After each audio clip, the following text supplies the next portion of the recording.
Welcome to my YouTube channel Technical Gyan Jyoti. আজি আপোনালোকৰ কাৰণে লৈ আহিছো child development and pedagogy most important concept. আপোনালোকে যদি PGT GT টেট সিটৰ কাৰণে প্ৰিপাৰেচন কৰি আছে তেনেহলে ভিডিওটো নিশ্চয় চাব। ব্লগ তেনেহলে আজি ভিডিওটো ষ্টাৰ্ট কৰো। আৰু মোৰ চেনেলটো যদি আপোনালোকে এতিয়ালৈকে সাবস্ক্ৰাইব কৰা নাই তেনেহলে সাবস্ক্ৰাইব কৰি মোৰ লগত থাকিব। এইটো চেনেলত আপোনালোকে পেডাগজি সম্পূৰ্ণ কনসেপ্ট PIQ MCQ বিলাক পাই যাব। আজি আলোচনা করি ইনক্লুসিভ এডুকেশন। ইনক্লুসিভ এডুকেশন ইতিমধ্যে মই 3টা ক্লাস লৈছো, যদি আপোনালোকে চোৱা নাই আপোনালোকে প্লেলিস্টত যাই কিনে চাব পাৰে। যে concept of empowerment, disability and handicap. এই concept of empowerment, disability and হ্যান্ডিক্যাপৰ বিষয়ে আজি আলোচনা কৰিম। আৰু এম্পাৱাৰমেন্ট, ডিসেবিলিটি, হ্যান্ডিক্যাপৰ বিষয়ে কমিশন বা কিবা সংস্থাই কেনেকুৱা ধৰণৰ কথা কৈছে বা আলোচনা কৰিছে সেইটো ডিসকাস কৰিম। যে বলক তেনেহলে এম্পাৱাৰমেন্ট, ডিসেবিলিটি এণ্ড হ্যান্ডিক্যাপৰ মিনিংটো বুজি লওঁ। যে এম্পাৱাৰমেন্ট যেটো মিনিং হয় এটোৰ কিওয়াৰ্ড বিলাক মনত ৰাখিব, বেছি পঢ়িব নালাগে। যে impairment refer to problem with structure or organ of the body. এটো হাইলি এটো কিওয়াৰ্ড হয়, এটো কিওয়াৰ্ড মনত ৰাখিব। যে problem with structure or organ of the body, যে বডি বা কোনো এটা শৰীৰৰ অংগৰ যদি কিবা প্ৰবলেম দেখা দিয়ে হেটোক এম্পাৱাৰমেন্ট বুলি কোৱা হয়। যদি কোনোবাৰ চকু আছে কিন্তু চকুৰে চাব নোৱাৰে, বা হাত আছে হাতেৰে কাম কৰিব নোৱাৰে, লিখিব নোৱাৰে, তেতিয়া হেটো এম্পাৱাৰমেন্ট বুলি কোৱা হয়, মনত ৰাখিব। The impairment is characteristic as the abnormality of the body structure or function of the body. An organ including mental function কি হ'ব কাম নিদিব। An impairment is any kind of loss, যিকোনো লস হ'ব, যিকোনো মানে বস্তু হেৰাই যাব বা মানে ক্ষতি হ'ব। যে ফিজিক্যাল, এটো ফিজিক্যাল হ'ব পাৰে, মেন্টাল হ'ব পাৰে, তাৰ পিছত সাইকোলজিক্যাল হ'ব পাৰে বা ফিজিওলজিক্যাল হ'ব পাৰে। যে যদি কোনোবা এজনৰ চকু আছে কিন্তু চকুত কাম কৰা নাই, তাৰ কাৰণে দেখিব নোৱাৰিব, ঠিক তেনেকৈ যে চকু আছে চকু ফাংশনিং কৰা নাই, দ্যাট ইজ কল্ড কি এম্পাৱাৰমেন্ট। নেক্সটত আহিব ডিসএবিলিটিজ। যে ডিসএবিলিটিজ তো কোনটো? যে disabilities is a functional limitation, functional limitation with regarded to a particular activity. যেতিয়া কোনো এটা ডিসএবিলিটিজৰ কাৰণে বা কোনো এটা হ্যান্ডিক্যাপৰ কাৰণে যেতিয়া কোনো এজন ব্যক্তিয়ে কোনো এটা কামত এংগেজ হ'ব নোৱাৰিব বা ভালদৰে কৰিব নোৱাৰিব, তেতিয়া তাক ডিসএবিলিটিজ বুলি কোৱা হয়। মনত ৰাখিব, যদি কোনোবা এজনৰ হাত আছে কিন্তু হাতেৰে কাম কৰিব পৰা নাই বা হাতেৰে লিখিব পৰা নাই, তাৰ কাৰণে এইটো এটা ডিসএবিলিটিজ, এটা মনত ৰাখিব। মানে যেটো মানে পাৰ্টস বা বডি পাৰ্টসৰ প্ৰবলেম আছে, এই প্ৰবলেমৰ দ্বাৰা যেটো এক্টিভিটিজ কৰিব পৰা নাই, সেই এক্টিভিটিজ নকৰাটোই হৈছে ডিসএবিলিটিজ, মনত ৰাখিব। আৰু ইয়াতে আছে disabilities is a characteristics as a restriction of activities and resulting from the impairment। এটো কিহৰ দ্বাৰা হয়? ইম্পায়াৰমেন্টৰ কাৰণে হয়। মানে হাত আছে হাতেৰে কাম কৰিব পৰা নাই, তাৰ কাৰণে কি হ'ব, যেনেকুৱা যে ৰাইটিং কৰিব পৰা নাই, হেটো এটা ডিসএবিলিটিজৰ ভিতৰত আহি যাব। তাৰ পিছত আহিব হ্যান্ডিক্যাপ। হ্যান্ডিক্যাপটো লাস্ট স্টেজ হয়। যে হ্যান্ডিক্যাপৰ মিনিংটো কিওয়াৰ্ডটো মনত ৰাখিব। হ্যান্ডিক্যাপ ৰিফাৰ টু এনভায়ৰনমেন্টাল ফ্যাক্টৰ, এটো ভেৰি ইম্পৰ্টেন্ট কিওয়াৰ্ড। যে এনভায়ৰনমেন্টাল ফ্যাক্টৰটো এটো কি কৰে, যে প্ৰভাৱ পৰে। এনভায়ৰনমেন্টাল ফ্যাক্টৰ যদি আহি যায় তেনেহলে এটো হ্যান্ডিক্যাপৰ লগত ডিল কৰিব, মনত ৰাখিব।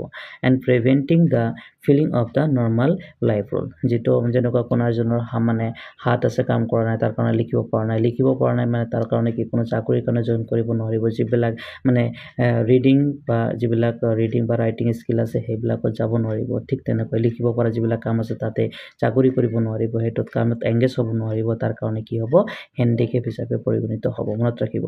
যে হ্যান্ডিক্যাপ ৰিলেটেড টু এনভায়ৰনমেন্টাল ফ্যাক্টৰ, যেটো এনভায়ৰনমেন্টৰ কাৰণে হয় বা পৰিৱেশৰ কাৰণে প্ৰভাৱ পৰে বা পৰিৱেশত এটো কাম কৰিব নোৱাৰে। The handicap is the social level and consequence of diseases characteristics as a individual disadvantage resulting from impairment or disability। যে হ্যান্ডিক্যাপটো ক'ৰ পৰা আহে এইটো সিকুৱেন্সটো মনত ৰাখিব। যে ফাৰ্ষ্টত কি হ'ব, ইম্পায়াৰমেন্ট হ'ব। যেতিয়া ইম্পায়াৰমেন্টৰ কাৰণে কি হৈ গ'ল, যে কোনো এজনৰ হাত আছে বা হাতটো কাম কৰিব পৰা নাই, তাৰ কাৰণে কি আহিব, সেইটো ডিসএবিলিটি হ'ব। যে ৰিডিং বা ৰাইটিং কৰিব নোৱাৰে বা লিখিব নোৱাৰে, এইটো এটা ডিসএবিলিটিজ দেখা দিছে। আৰু ডিসএবিলিটিজৰ কাৰণে কি হ'ব, হ্যান্ডিক্যাপ দেখা দিব। কাৰণ যে সোশ্যাল লাইফত তেওঁ এংগেজ হ'ব নোৱাৰিব, যিবিলাক ৰাইটিং স্কুলৰ কাম আছে গোটেইবিলাকৰ পৰা বিৰত থাকিব লাগিব। ঠিক এনেকৈ আপোনালোকে মনত থাকিব, ফাৰ্ষ্ট ইম্পায়াৰমেন্ট, তাৰপিছত ডিসএবিলিটিজ, তাৰপিছত হ্যান্ডিক্যাপ। ইয়াতে আকৌ মই ডিফাৰেন্সটো আকৌ এনেকৈ দিছো যাতে আপোনালোকে বুজাত সুবিধা পায় আপোনালোকে এনেকৈ নোটছ কৰিব। ফাৰ্ষ্টটো আছে ইম্পায়াৰমেন্ট, তাৰপিছতটো আছে ডিসএবিলিটিজ, তাৰপিছতটো কি আছে, যে হ্যান্ডিক্যাপ।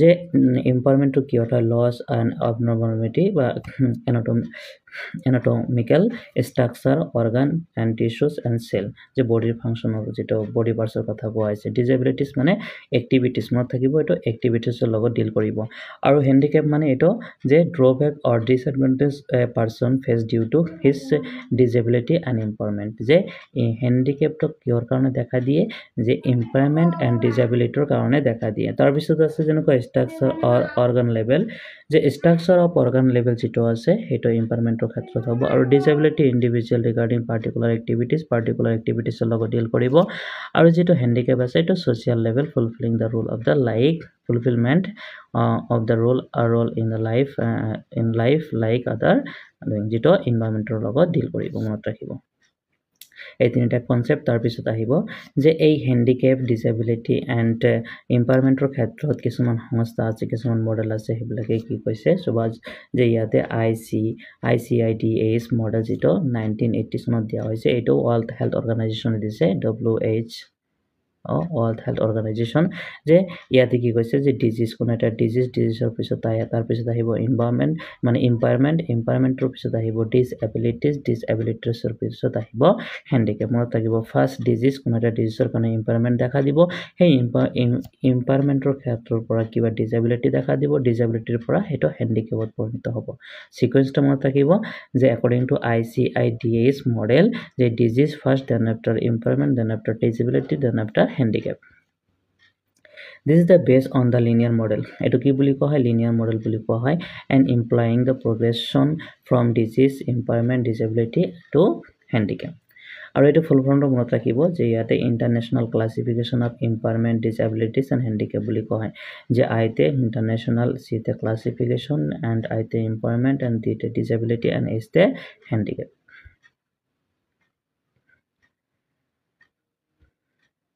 তাৰপিছত এটো কৈছে ইট ইজ ইস্যু বাই এটো কোন কৰিছিল world health organization WHO it is a present exist two ভাৰ্সনৰ কথা কৈছে এটো মানে ইম্পৰ্টেন্ট নাই এটো জাস্ট চাই লব ইয়াতে তিনিটা ডাইমেনশনৰ কথা কৈছে ইম্পায়াৰমেন্টৰ কথা কৈছে ডিসএবিলিটিৰ কথা কৈছে আৰু কিৰ কথা কৈছে হ্যান্ডিক্যাপৰ কথা কৈছে তাৰপিছত আৰু এটা মডেল আছে এটো ভেৰি ইম্পৰ্টেন্ট এটো মনত ৰাখিব যে ICF মডেল এটো প্ৰায় কোশ্চেন দি থাকে যে ICF model international classification of functioning disability বুলি কোৱা ফুল ফৰ্ম মনত ৰাখিব ইন্টাৰনেশ্যনেল ক্লাসিফিকেশন অফ ফাংশনিং ডিসএবিলিটিজ যে ইয়াতে এটো ওয়ার্ল্ড হেলথ অর্গানাইজেশন দিছে যে reformed this da classification of 1980 যেটা আগতো আছিল এটো রিফর্ম করা হয়েছে আর এটো এন্ড ইট ইজ দা 2001 চনত ইস্যু করা হয়েছে international classification of functioning disability and health যেটো ICF বুলি কোৱা হয় ফুল ফৰ্মটো মনত ৰাখিব আৰু ইয়াত কিছুমান ইম্পৰ্টেন্ট কিওয়াৰ্ড দিছে হেবিলাক আলোচনা কৰিম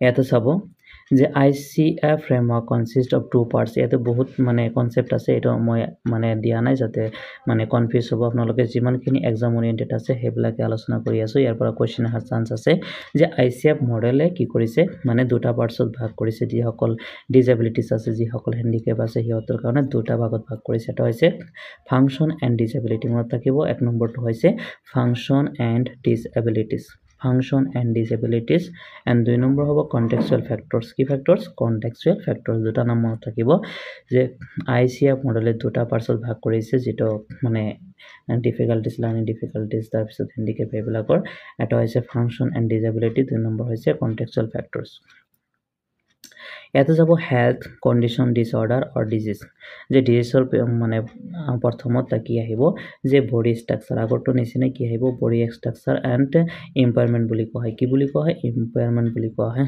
যেটো ৰিলেটেড টু বডি তাৰ পিছত যেটো আছে এক্টিভিটিজ তো বা লিমিটেশন বুলি কোৱা হয় যেটো ডিসএবিলিটিজ বুলি কোৱা হয় কি বুলি কোৱা হয় ডিসএবিলিটিজ মনত ৰাখিব ফাৰ্ষ্টটো যেটো ইম্পায়াৰমেন্ট এটো body function and structure and second যেটো আছে এটো লিমিটেশন বা এক্টিভিটিজ এটো হৈছে ডিসএবিলিটিজ তাৰ পিছত যেটো আছে পাৰ্টিসিপেশন এটো পাৰ্টিসিপেশন কি বুলি কোৱা হয় যেটো হ্যান্ডিক্যাপ বুলি কোৱা হয় এটো লগত মনত ৰাখিব বডি স্ট্ৰাকচাৰ বা ফাংশন এটো ইম্পায়াৰমেন্ট এক্টিভিটিজ বা লিমিটেশন এটো ডিসএবিলিটিজ বুলি কোৱা হয় এন্ড পাৰ্টিসিপেশন এন্ড ডিস্ট্ৰাকশন এটো মানে হ্যান্ডিক্যাপ বুলি কোৱা হয় এটা মনত ৰাখিব তাৰ পিছত আছে কন্টেক্সচুৱেল ফ্যাক্টৰৰ ভিতৰত আছে এনভায়ৰনমেন্টাল ফ্যাক্টৰ এটা আৰু এটা আছে পাৰ্সোনাল ফ্যাক্টৰ এই চাৰ্টটো এই ডায়াগ্ৰামটো আপোনালোকে ভালদৰে নোটছ কৰি ৰাখিব ইয়াৰ পৰা কোশ্চেন আহাৰ চান্স কিন্তু বহুত বেছি আইচিএফ মডেল দুটা ভাগত ভাগ কৰিছে, এটা হৈছে ফাংচনাল এণ্ড ডিসেবিলিটিজ আৰু এটা হৈছে কণ্টেক্সচুৱেল ফেক্টৰ।